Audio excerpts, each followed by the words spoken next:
Gravity is a good thing when it comes to how the human body functions, and in a place without gravity, like space, it doesn't do a body good. And just about everything in the body changes. And as humans continue to want to go into space, medicine has to go with them. There are many challenges associated with space travel. Being exposed to microgravity, being exposed to space radiation, just being confined in a small spacecraft. Dr. Kenneth Mayuga is director of Cleveland Clinic's new Space Health Center. Maintaining human health in space is nothing new. Doctors on Earth were able to monitor astronaut Alan Shepard's vital signs when he became the first American in space in 1961. That flight only lasted a little more than 15 minutes.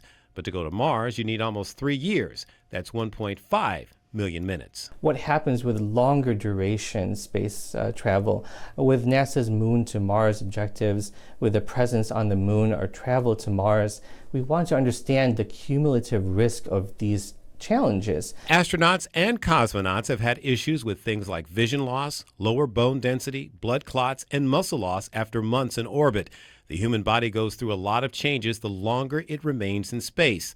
Even the internal organs can change. There are also increased risk for cardiac, what's called remodeling. So the heart changes shape.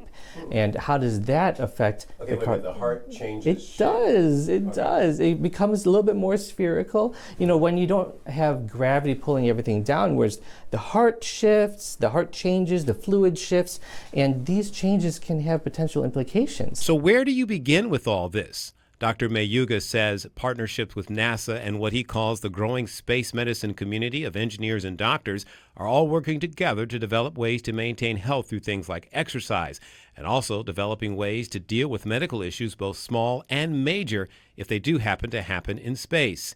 He says building the rockets to get into space is one thing, but building better health outcomes will help people stay there. Lead the way in terms of understanding health challenges, health risks, finding ways to mitigate them, and then use that to help our patients here on Earth. In Cleveland, Roosevelt Leftwich, Fox 8 News.